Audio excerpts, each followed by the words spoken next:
Salut les amis, bienvenue dans le temple du spectacle. Allez, c'est parti. En tout cas, je suis très content de vous retrouver aujourd'hui parce que à l'ordre du jour, deux records. L'histoire de la RDC est en train d'être marquée. Sérieusement. Mais avant que je ne puisse développer, n'est-ce pas, cette vidéo, je te demande, merci d'abord de liker, de partager et de t'abonner à ma chaîne parce que l'important avec nous, l'important avec toi, c'est que tu vas me donner de la force afin d'arriver à 10 000 abonnés sur cette chaîne.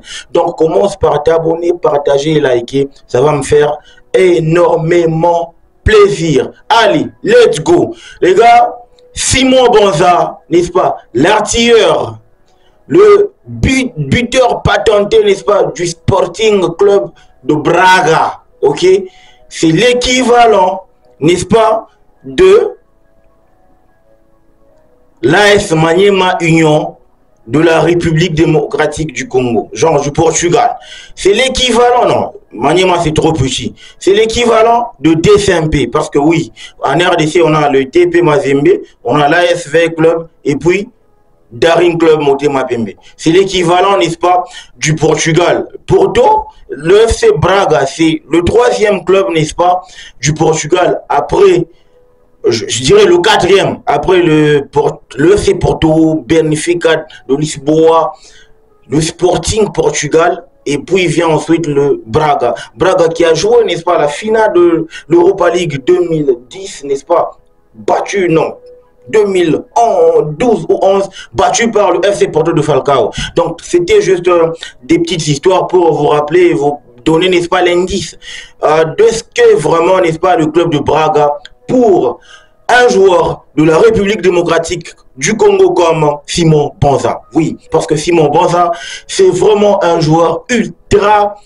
féroce dans son club. Je vous l'ai dit, ce joueur, on n'a pas encore vraiment, n'est-ce pas, le temps de le découvrir. On n'a pas eu vraiment le temps, l'occasion de le découvrir parce qu'il est dans l'ombre de Cédric Bakambu. Mais aujourd'hui, il vient de battre le record du plus grand nombre de buts inscrits, n'est-ce pas, pour un joueur de Braga dans le championnat. Il en est à 21. Donc ça veut dire que c'est déjà un buteur patenté, c'est déjà un buteur né, c'est déjà un buteur, n'est-ce pas, très lucide devant le but. C'est déjà un buteur, n'est-ce pas, avec de la référence dans un championnat qu'il commence à maîtriser parce qu'il est là depuis pas mal de temps déjà et ça permet à son club de bien se positionner. C'est ça l'avantage d'avoir dans son rang, dans son effectif, un gars qui sait tout marquer de buts. On n'a pas eu l'occasion, n'est-ce pas, de savourer à sa fougue, n'est-ce pas, de savourer à sa grinta parce que on évoluait sous Cédric Bakambu. Et je vous l'ai dit déjà que c'est déjà la relève assurée de Cédric Bakambu. Malheureusement, on n'a pas eu l'occasion de le voir, étant donné que la RDC ne s'est pas produit lors, n'est-ce pas, de la dernière trêve internationale organisée par la FIFA. Donc, je pense que au mois de juin, on aura l'occasion de voir qui est réellement Simon Banza. Parce que oui, je le signale, la RDC est en phase, n'est-ce pas, de reconstruction. La RDC est en phase, n'est-ce pas, de se doter, n'est-ce pas, d'une équipe solide. Question d'aller aux éliminatoires de la Coupe du Monde mieux armée, avec une équipe ultra solide. Et ça va, n'est-ce pas, partir par avoir dans son effectif un gars comme Simon Banza. Un gars comme Simon Banza qui a fait la pluie et les beaux temps, n'est-ce pas, de Lens. Lens qui n'est plus à présenter parce que Lens aujourd'hui, c'est un club qui commence à être bien référencé en France, notamment par, n'est-ce pas, son style managérial, par, n'est-ce pas, la capacité qu'a, n'est-ce pas, leur entraîneur Ice, n'est-ce pas, de pouvoir aligner une équipe, n'est-ce pas, qui peut bien rivaliser avec Marseille, Lyon, Paris Saint-Germain, pour ne citer que cela, parce que Brest et les autres qui arrivent, c'est pour moi, c'est un accident de parcours, étant donné que le gros cylindré continue à somnoler et dormir, n'est-ce pas, en Ligue 1. Pour moi, voir Simon Banza, n'est-ce pas, égaler un record d'un club historique comme Braga, pour moi, je me dis que c'est un sentiment de satisfaction, parce que ça faisait longtemps que la RDC se cherchait, n'est-ce pas, un attaquant de référence après Cédric Bakambu. C'est vrai, Cédric Bakambu a fait aussi la pluie et les beaux temps de Villarreal. Mais on veut plus, ok? On veut avoir un attaquant qui, n'est-ce pas, peut surpasser, n'est-ce pas, la classe de Cédric Bakambu. La vérité, c'est que Simon Banza n'a que 23 ans. Il est en train de tendre vers ses 24 ans. Le FC Porto est en panne d'attaquant. Le FC Porto lorgne, n'est-ce pas, sur Simon Banza. Pour moi, en tant que Simon Banza, étant donné que Porto, c'est un club régulier en Ligue des Champions, un club miroir des plus gros cylindrés, je pense que je peux faire 2 bonnes saisons à Porto si jamais, n'est-ce pas, je signais là-bas. À mes 25-26 ans, je migre, n'est-ce pas, vers les nouveaux horizons. Pourquoi? Parce que avec Porto, on reçoit aussi la capacité, encore le mental fort pour jouer ou exceller dans un plus gros club, un plus grand club.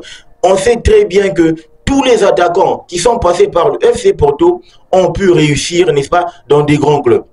Ça, en tout cas, c'est mon avis. Ils ont réussi dans des grands clubs. Excepté pour moi, Mehdi Taremi et Jackson Martinez. Je ne sais pas si vous vous souvenez de lui. C'est, n'est-ce pas, l'attaquant colombien qui a fait la pluie et les beaux temps de Porto, mais il n'a pas su aller, n'est-ce pas, s'imposer à l'Atlético de Madrid. Ok? Donc, les gars, c'était ça. Très content, n'est-ce pas, de Simon Banza, parce que ça commence à porter haut l'étendard, n'est-ce pas, de la sélection de la République démocratique du Congo, de la Team 243. Et ça, c'est de bon augure pour Sébastien de Sabre qui, vraiment, savoure, parce qu'il va avoir dans son rang, il va avoir dans son effectif un gars qui joue pour lui, un gars qui est prolifique, qui est vraiment... qui récolte des bons fruits de son travail avec une équipe bien mieux classée. 4e, ils sont en train de se disputer la place qualificative pour la Ligue des Champions édition 2024-2025. Les gars, dans l'autre histoire, c'est que Chancel Mbemba Mangoulou, le demi-dieu, justice dédiée, Yana, le gars, il est en train, n'est-ce pas, de performer au niveau après avoir remporté, n'est-ce pas, le prix Marc-Vivien Fouet édition 2022, genre l'année dernière. Il récidive encore à être nominé parmi les 11 finalistes pour cette saison. Du moins, le mois de mai, on aura, n'est-ce pas, à avoir le classement définitif, n'est-ce pas, ou le nom du vainqueur. Pourquoi pas faire un doublé? Parce que oui, il est bien parti pour réaliser un doublé, étant donné qu'il est en train de faire une saison remarquable. Ce qui va l'aider, sa participation à la CAN. Il vient de finir 4e, n'est-ce pas? Et il n'y a aucun Sud-Africain, à part les Ivoiriens, n'est-ce pas? Wilfried Singo, etc. Donc les gars, on va y aller, n'est-ce pas, avec les nominés. Je vais vous citer quelques nominés qui sont là. Parce que, sérieusement, la bataille est féroce. Hein. Ça va pas être facile du tout. Parce que il y a des sacrés clients. Des sacrés clients, je vous le dis. Il y a Amin Gouiri, Wilfried Singo, Camara Lamine du Sénégal, n'est-ce pas? Donc, en gros, ça prouve à suffisance que là, on est parti sur du très haut niveau, du très lourd.